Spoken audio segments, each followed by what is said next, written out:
Bring up to the stage Mr. Jamie Campbell Bower. There's your mic. Hello, everyone. Look who it is, everybody. Hello. Wherever you want to sit. But Oh my God. you pick That's so your spot. much. Yeah, I I'm don't wanna like be really too far close. away I don't from you. wanna That be- feels You want to come over here with me? remarkably distant. Yeah. No, I don't want to be distant with you. Hi. Look at that. Oh, I don't know if you Hi. heard me in the intro. This family were here. They were waiting for you since yesterday. Oh, bless you. Well, oh, thank Yesterday. you. Not in these seats. I've seen them floating No, around. no, not on this Been seat. up. No. And they 48 hours for you. Oh, thank you so much for sitting in these seats for 48 hours. I appreciate you. Thank you. They were so excited to see you. We were done with the panels yesterday, right? Yeah. I'm leaving. I'm wrapping up. I'm done, right? I'm walking out. They're like, so tomorrow is Jamie, right? Yes, he's there tomorrow. Oh, my God, yes. Oh, my God. You guys were excited, weren't y'all? Yeah, they've been excited for you. Yeah.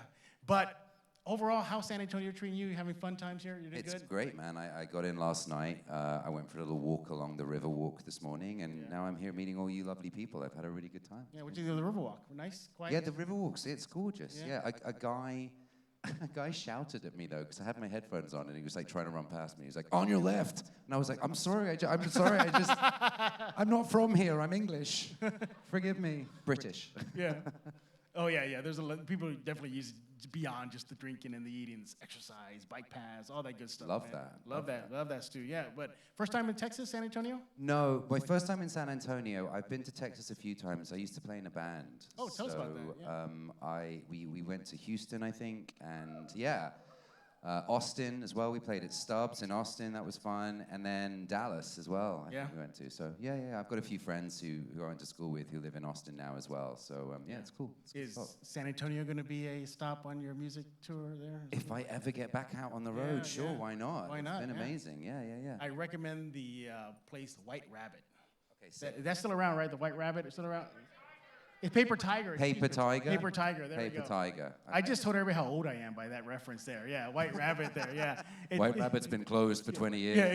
exactly. Bill, Paper Tiger, that's the place to go. Okay, You want to sick. have that? Yeah, that's where you go have a musical show for everybody there. That place is sick, yeah. Hell yeah. But show of hands here, everybody. Let's see how the fans, how much they like Stranger Things here.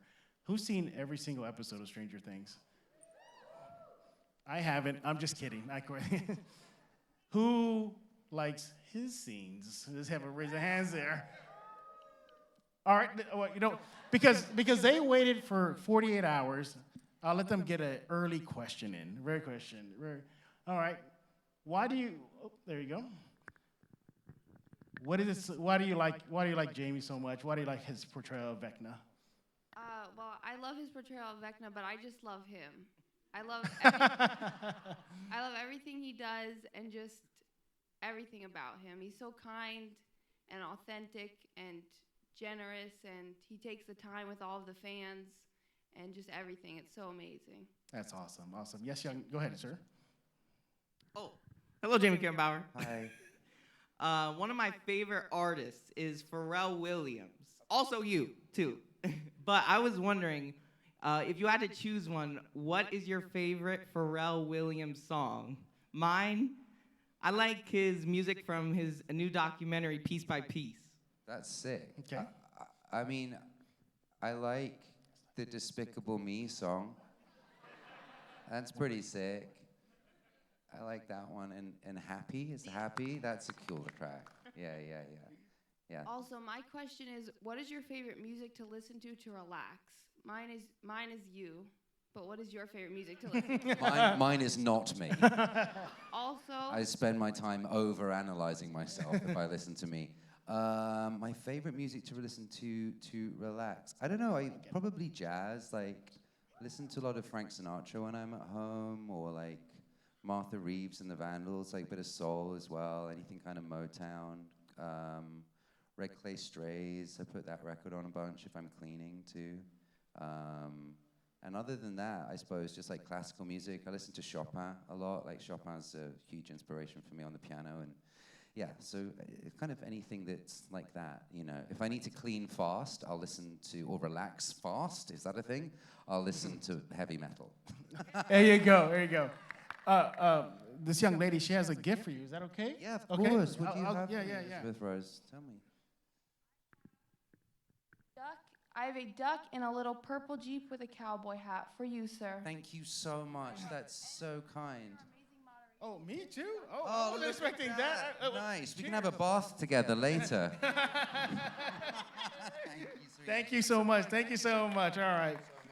See, only here at Big Texas Comicon, you wait 48 hours for an actor or panel, you get the first questions. All right, no. Everybody else, y'all will get your chance in just a few minutes. What do you think? Yeah, what does a duck say? Quack, quack? Quack, quack. Not much. Yeah. What's quack-a-lackin'? Yeah. All right. Well, obviously everybody's here excited for Stranger Things. They enjoy your portrayal of Vecna. They just love it. What was it like for you to become that creature, to become that entity? What was that like? It was a lot. It was a lot. My first kind of experience of getting into it was doing a fitting with Barry Gower at BGFX. That's nice. Thank you so much. The two ducks. Flanking. They miss each other. Yeah, they're friends. They're friends. They can kiss.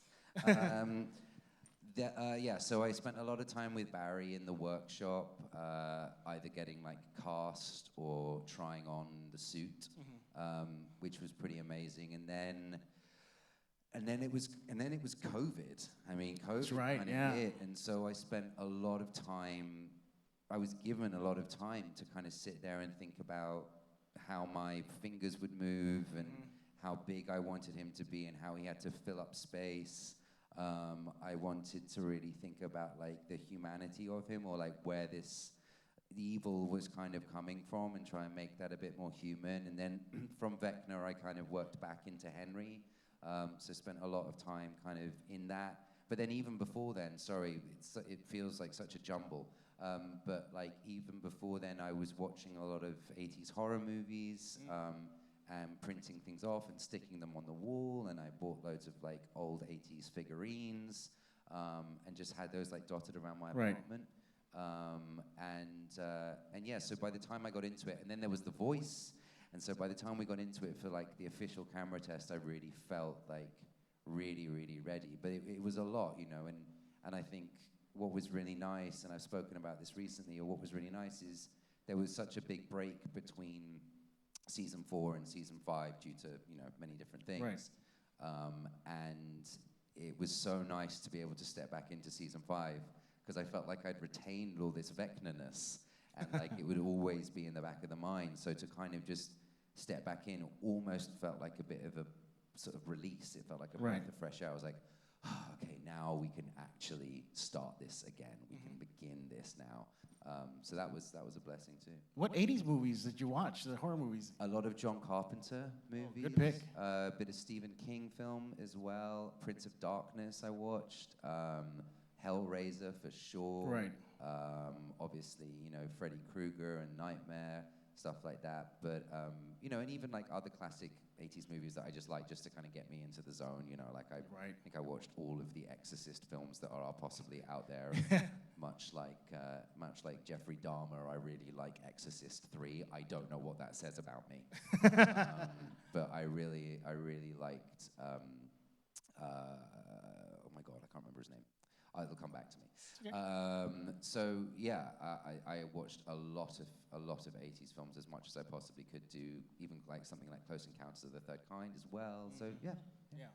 That Close Encounters, that still creeps me out. Why? Because when they exit the ship, and they're all spindly, and the last guy comes out and he's all gangly and everything. Yeah, I get it. I get it. People think it's more of a sci-fi, but it has a splash of horror at the end. Oh, 100%. Yeah. I think it was also just for me, any film that was from around that era that I knew the guys were taking inspiration from, I jumped on board. And even for something like season 5, Matt and Ross turned me onto a film called Dark City. If anybody knows Dark City, someone, yeah. Anybody Dark City? Nods. Yeah. And what's really interesting about Dark City is it's a film with Kiefer Sutherland in it. It's amazing. But Dark City, The Matrix, ended up using a bunch of sets from Dark City. And if you look at the color grade and how the films look next to each other, there's a very similar visual thing that's going on. I found that just wildly fascinating. But there was also other things that I pulled from Dark City that I can't say too much about, but you'll see. Awesome. You'll see. Obviously, the makeup, the costume, becoming Vecna. it looks intimidating, very intimidating, very 80s-esque, you know. Were any of your co-stars maybe a little startled when they first saw you come out in that outfit there? Millie was fucking shook. Like, yeah, she doesn't like people in masks, period. And I think she said that she expected it to be somebody in like a green screen suit. And obviously I show up to work and I'm like in the full garb, and bless her, you know, she just burst into tears and was so scared. Yeah, it was quite sad. But then I remember all the crew looked around at each other and we were like, we should shoot Millie's stuff first. And everyone was like, yeah, let's shoot Millie's stuff first. This is great.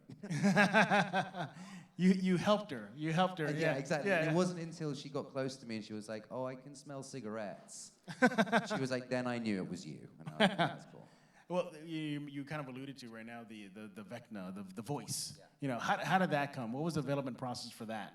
So it was an interesting thing because I started it in quite a forceful place. Like I was like, and it just wasn't kind of working for me. And I needed to find something that was a bit more grounding. And it wasn't until I sort of really discovered, or rediscovered, as it were, Doug Bradley as Pinhead in those first three. I think he's in the first three. I don't know if he's in four. Those first three Hellraiser movies, and I just felt like what he was doing with that felt so certain and considered. And that was something I really wanted for Vecna. I was like, this feels like it needs to be certain and considered, and it's not pushed, it's not forced. It has to come out of this space of sort of natural instinct, almost, as it were. So I anchored myself to that, and I'm a singer too, so I kind of relaxed into it, let my throat open up and let the diaphragm do the work, and within that, this like deeper, more Tom Waits-esque tone sort of came out of nowhere. Yeah, that's awesome. Yeah, no, it definitely delivers. You know, you put it all together. Yeah. You know, your time preparing for it, the makeup, everything. It delivers, doesn't it deliver? I mean, seriously, it really delivers. Yeah. You know, obviously, you know, Vecna's meant to be this ominous being, this thing of evil. Here it is. But were there any funny outtakes with you in makeup, bloopers kind of thing? There's one that I think ended up in the blooper reel. It's like when I've got Nancy in the chair and she's like, he's saying to her, I want you to tell 11 everything. I want you to tell her everything that I've seen. And Nancy's like, no. And I'm going like, yes. And that ended up in the blooper reel just because Natalia just kept on saying no and I just kept on saying yes back to her. And eventually I just broke character and started giggling. I also fell over on set, that epic scene where Max is running away to running up that hill by Kate Bush. She rips a vine from Vecna at a certain point, and as we were shooting that, she like pulled the vine and I stepped back and the floor was slippery and I just fell over. And everyone like gasped and I was like, oh, they care about me. And they don't, they just care about the makeup. So that was kind of fun. And then just kind of walking around like offset, you know, it's quite dark at the side of film sets. And various crew members would just be like, oh my God. I also have some amazing photographs of me that I wanted to take all of season 4 on a green screen, doing various different poses. So I made pictures for the crew who worked very closely on Vecna, of Vecna on holiday in different locations. So he went to Cabo, he went to the Leaning Tower of Pisa, and he had a lovely time in fall with a little Starbucks. Bless him, yeah. We need him vacation in the Riverwalk here in San Antonio. We can make that happen. We have enough green screen photographs. We can do that, make that happen. Yeah, with a margarita in one hand. yeah. A sombrero. And So, yeah. Nice. No, Yeah. I'm about that. That sounds good. Awesome. Well, obviously fans love Vecna. You know, they consider him one of the most big time villains in recent history, recent films, TV history. But at the same time, Vecna's still that dark creature, still that personification of evil. Was that hard for you, having to dip into that quote unquote evilness that you need to bring him to life? Yeah, I mean, I think anytime you're kind of fucking around in that space, you know, it's a lot to take with you wherever you go. And I, you know, I certainly had my fair share of like experience within that I'm eternally grateful for, because now I feel like more than ever I can walk the line between the day and the night, but spending a lot of time in the dark and in the darkness and in isolation, yeah, there were definitely times where I was like, oh boy, here we go again. You know? So it's been the most amazing experience of my life, and something that I will treasure and that I will be grateful for forever. And as I've said before, you know, I think I would take my time considering any role that would take me back into a space of that. Awesome. Well, it definitely worked, and you know, bringing him to life, because I believe it was in 2023. I got my notes here. You won with the MTV Best Villain Award for Best Fight with Millie Brown. Did you know that? Did we win that? Y'all won that. That's yeah. cool. That's cool. That's I cool. still haven't got my fucking award. It's really the duck. That was the it's award. the duck. It's the Of course. duck. Thank you. Yeah. Thank you That so it much. was the award. On yeah. behalf of Stranger Things and MTV, thank you very much. All right, it's time for you guys to take the mic. So start lining up. I'm going to ask about one more question just to give you a little bit of time to get a cue going. You mentioned your music career. Oh, yeah. Tell us about that. I think basically, what are your music influences? You mentioned a few of them. You know, how's that been for you? How's your musical journey going so far? Yeah, music's always been a huge part of my life. You know, it was always the space that I went to when I wasn't on stage, you know, doing my local youth theatre or doing a production at school. And it was the space where I, you know, could continue to be creative. So, you know, I used to play drums in a band in London when I was a kid, and then had this other project, and then had a band called Counterfeit, which, you know, was an incredible gift, and we all had the most amazing time. And then now I have my solo project. So my influences are broad and varied, and, you know, when I was in the band in Counterfeit, you know, a lot of heavy rock, a lot of punk, and just kind of picking up as much of that. You know, a lot of like other sort of home counties bands as well, bands, you know, like Reuben and Helmet and things like that, who I really enjoyed. And now, you know, I take influence from artists like Nick Cave, Chris Stapleton, you know, even someone like Robert Johnson. I think it's really important for anyone who has played rock music and anyone who plays kind of more rock or blues music nowadays to understand how that music came about and where it's come from. And being in America and spending time in America, I've been so fortunate enough to like travel to places like Memphis and you know, be invited into spaces that I feel incredibly lucky and grateful to be invited into, and to pay homage and respect to where that came from. So yeah, there's so much that I'm just so grateful for, and America is, you know, America is partly to thank for that, you know, 100%. So yeah. You know, speaking of music, I still can't get this vision out of my head of Vecna on the Riverwalk with a margarita and a sombrero, and also picture him being a part of a mariachi band. Perfect. Yeah. Perfect. Lord. All right, it's time for you guys to ask some questions. But before we begin, again, just a reminder, let's keep it PG, nothing too personal. And let's, if you have questions about his acting and everything from what he's done now, in the past is fine, but nothing future, no rumors, no nothing like that. So just keep that in mind, all right? Go ahead and start us off. Yeah, there's a rumor that you and... Good man. Yeah. Okay. Hi. So early in your career, you were. I'm a huge Johnny Depp fan. So early in your career, you're in the. What was it? The Sweetie Todd. Sweeney Todd. What was the whole movie called? Sweeney Todd. Sweeney Todd. Just Sweeney Todd. It was just called. Oh, Sweeney Todd, the Demon Barber. Okay. Okay. There we go. Yeah. Anyway, so this was early in your career. Huge Johnny Depp fan. So I just gotta ask, like, what was it like working with Johnny Depp? Did you feel like you learned anything from Johnny Depp, like, since it was early in your career, that you feel like has helped you get to where you are as an actor? I was so fortunate to work on that film with Johnny and with Tim and Helena, and and Alan Rickman, who's also no longer with us. And I think what I learned the most from being around that cast was, and what I picked up on the most was how personable they were with all of the crew, It was always like, how's the family? And I was like, oh, this is amazing. Like, they have full relationships with these people, and this is about a team building effort. And, obviously coming from a background of doing a lot of theater work at school and so on and so forth, that's a huge thing. So I really took that with me, yeah. All right, thank you for the question. Thank you so much. Yes, ma'am. Sorry, I've been wanting to ask this for a while. Sup? So, Anyway, what's your guitar of choice? probably Les Paul Standard, preferably with burst bucker pickups, just because they sound gnarly. Thank you. Thank you. You're getting applause from the sound crew back Yeah, there. Yeah, cheers. look Thank at you guys, appreciate that.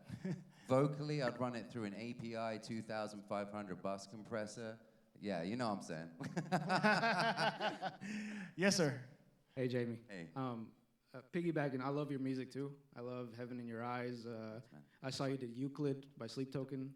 I was gonna ask what your favorite Sleep Token song was, but now I'm more curious. How do you go about writing music? Is it always in your head? Do you sit down and write? And when are we getting more? You're getting more very soon. I'm shooting a music video on Wednesday for a new track, which actually, funnily enough, has kind of gone back to more in the paralyzed world.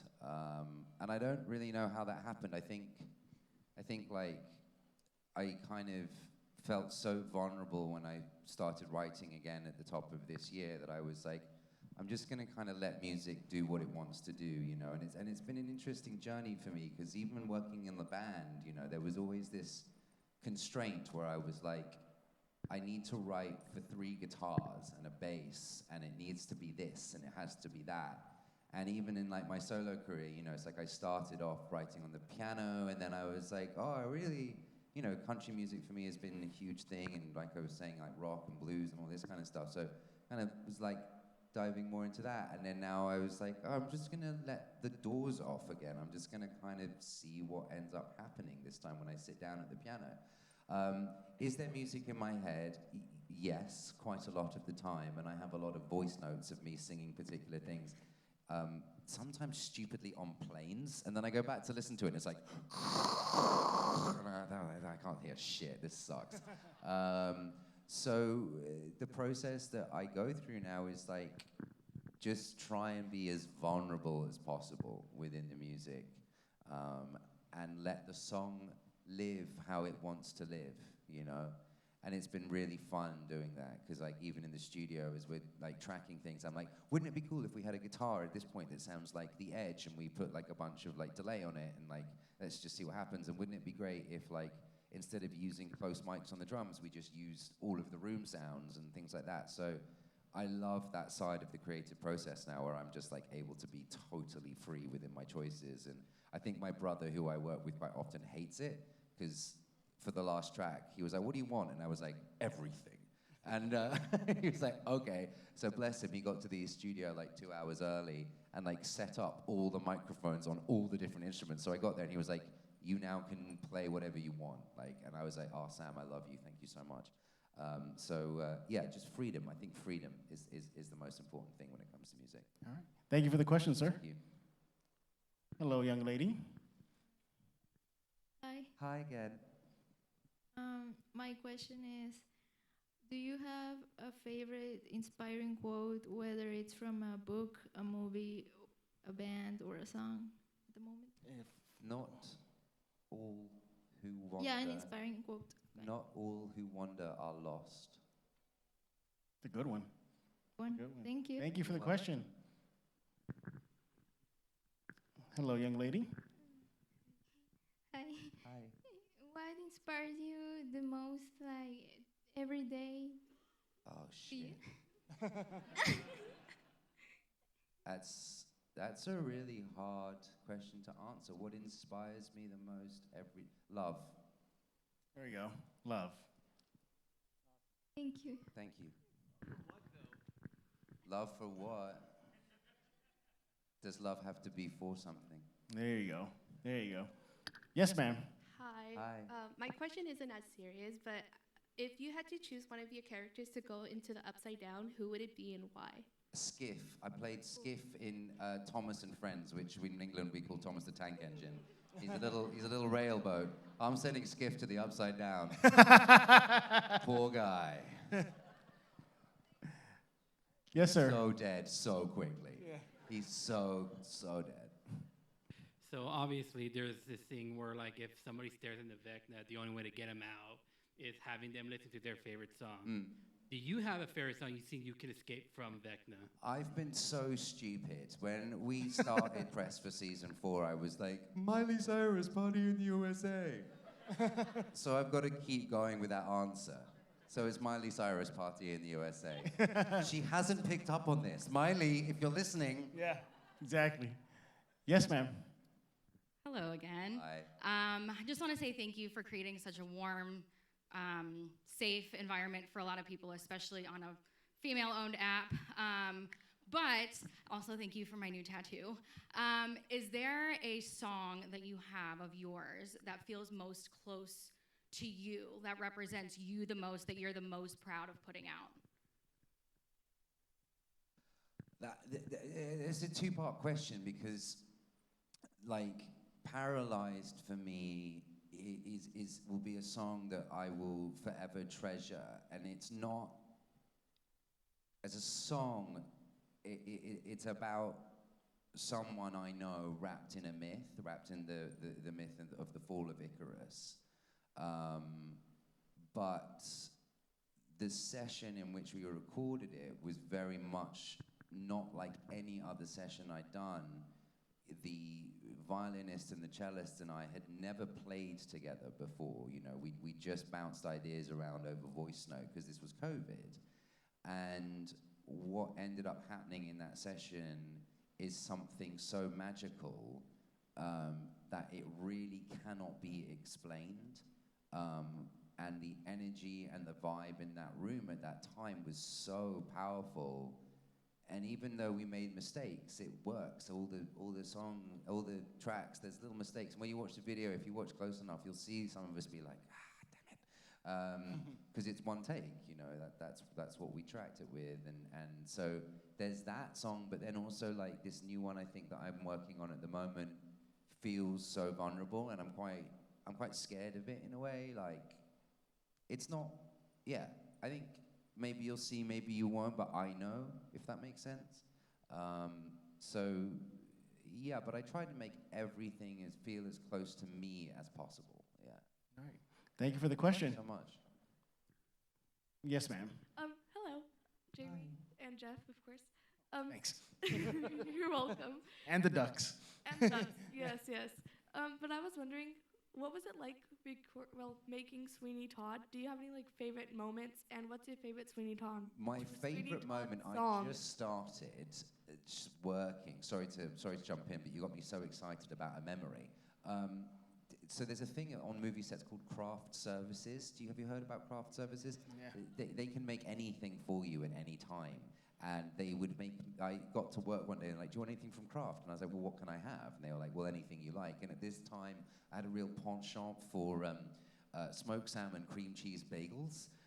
So one of my favorite memories is just the amount of smoked salmon and cream cheese bagels I was able to eat on this film set. And then as far as like my favorite song goes, Nothing's Gonna Harm You is an amazing song. It's incredible. And Ed, who played Toby in that film, just sang it so beautifully. So beautifully. Thank you. Thank you. Hey, we got a Jedi Master in the house. How's it going there? Good.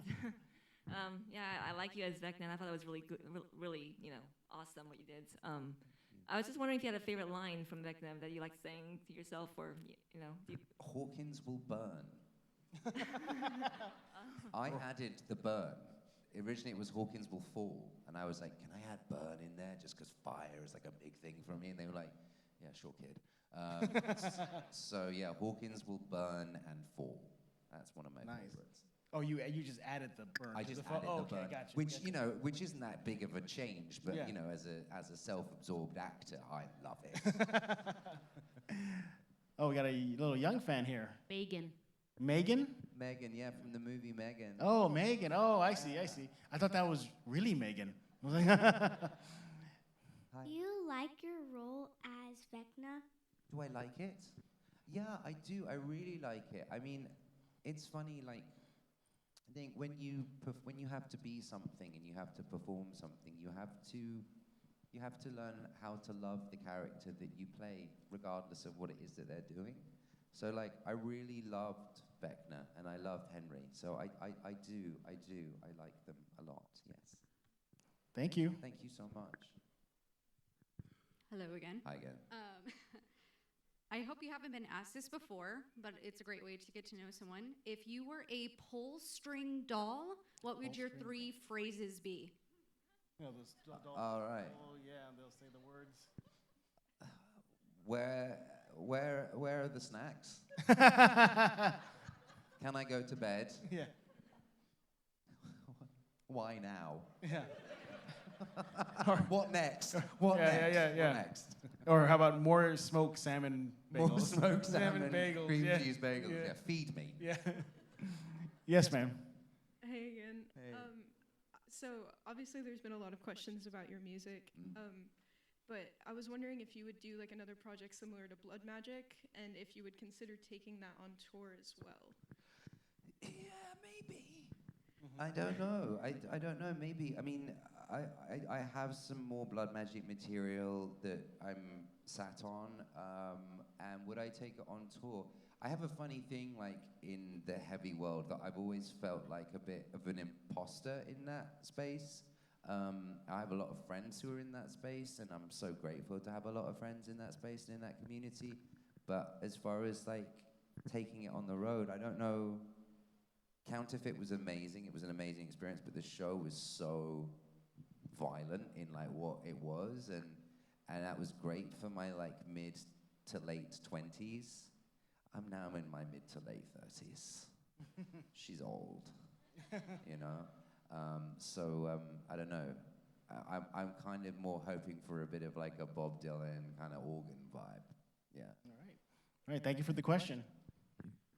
Hello again. Hey. I just wanted a current film and album recommendation from you. Shit. Current film. He's gonna look it up. He's gonna look it up. Yeah. While he's doing that, what are you? Oh, go ahead. Sorry. No. What was the last film I saw at the cinema? Oh, I really enjoyed Sinners. Sinners was great. Sinners? Yeah. Sinners was really good. And then what was the last like full album I downloaded? There's a great band that I watched at Download Festival this year who the drummer is a band called Black Peaks, who were amazing, but they're called Vower, Vower, and they've only got some EPs out at the moment, but Vower are amazing. So yeah, probably Sinners and Vower. I think Sinners was the last thing I saw at the cinema. I wanted to see Bring Her Back, and then I started to watch it on the plane yesterday, and then I got sucked into emails. Don't watch movies on the plane. Yeah. All right. Yes, ma'am. Please be patient. I do stutter when I'm nervous. But so in the Stranger Things play, The First Shadow, Vecna or Henry is showed to have human emotions for Patty. I was wondering if he still is possible, if you think he's still like possible to have those human emotions, or after all that trauma and pain he went through, that he's just a monster now. Good question. Yes, he still has emotions. Yes, I think so.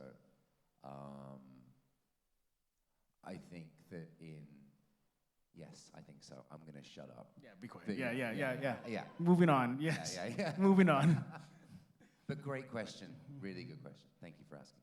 Hello.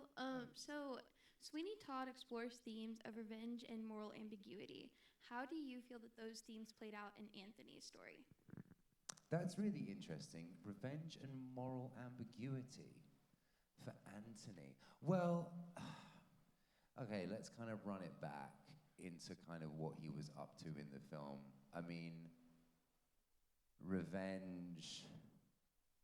Is it revenge when he goes and like pulls her out of the asylum and like sort of shuts the guy from the asylum in the cell, or is that justice? And does Anthony have moral ambiguity? It's really hard. It's a really hard question to answer. I'm not sure. I would need. That sounds like something I'd need time to sit down and write a thesis on, rather than like making a decision on the fly. You know. All right. Thank you for the question. Thank you so much. Hi, Jamie. Hi. Nice to see you. Nice to see you again. My question is, what is your favorite Sleep Token song and why? Well, probably Euclid, just because the first time I heard that song, it's why I ended up covering it, but the first time I heard that song, it just moved me to my core, and I don't know, there's something so, there's such a sort of certain sense of dark romance, I think, to that song.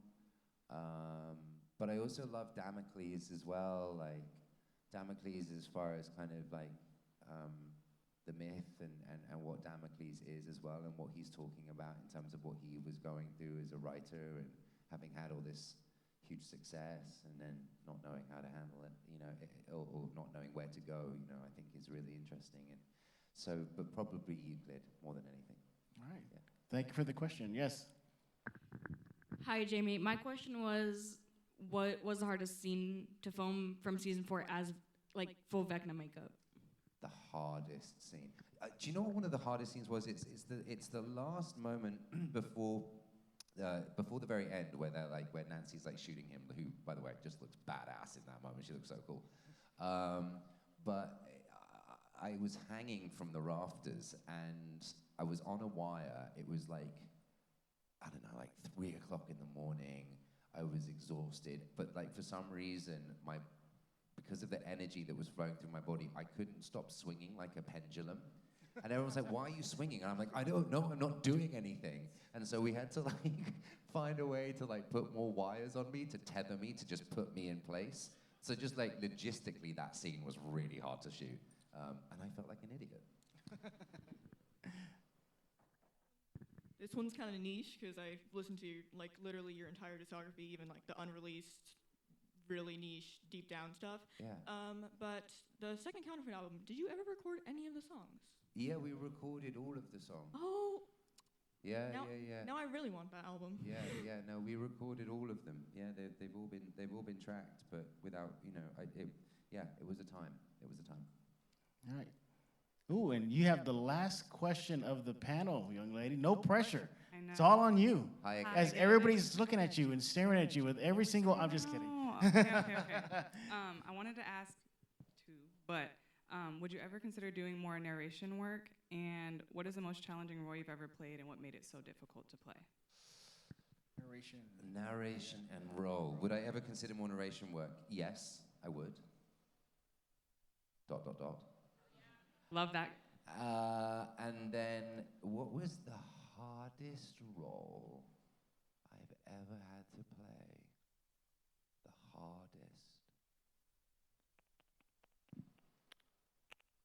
Interesting.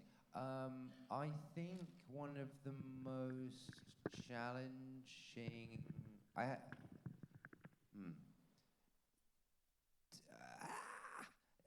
It's really hard. Probably Vecna and Henry, I would say. Probably Vecna and Henry. And why? I think going back to our dear friend, wherever they've gone's question on sort of like moral ambiguity, I think like decoding reasoning for behavior within those characters was always something that felt quite challenging at times. And figuring things out as to why they were doing certain things. Again, I can't say too much because you'll see more, but there were definite choices that the characters were making that I was like, why? why am I making that choice? What is the reason behind that? And having to really like dig beneath the surface to fully be like, aha, I found you, I've grasped you. And I have endless text messages between me and Matt and Ross Duffer. I say between me and Matt and Ross Duffer, I'm basically just firing off like I'm having a full manic episode. I would definitely say that there were certainly hard moments within the creation of that for sure. Yeah. But challenging, but good. You know, it's like I feel like you have to work at things sometimes in order. Well, you have to work at things all the time, but you have to work in order to find things out. Do you know what I mean? So. Yeah. All right, that was a good question. Yes, thank y'all. Thank y'all for having these questions here. Thank you so much. Yes, thank you so much. Jamie, any last words for the fans? I just want to say thank you so much for being so kind to me this weekend. Thank you so much for coming out. You know, I know that we're gearing up for season 5 release, and I'm so grateful, you know, that so many of you have, you know, shown your excitement about season 5. We're all really excited to hand it over to you and finally sort of give it to you after almost a year of being asked what's going on with it. We can finally be like, it's here. So thank you for sticking with us. Thank you for being excited about it. Thank you for coming to see me, and thank you for, you know. And if you did not get a chance to get a question in, you still want to visit him, I believe your table will be open, right? My table is open. Yeah, your table is open. So make your way down there. Give him a few minutes to make his way down there and get in line right now. Everybody give it up for Mr. Jamie Campbell Bower, everybody.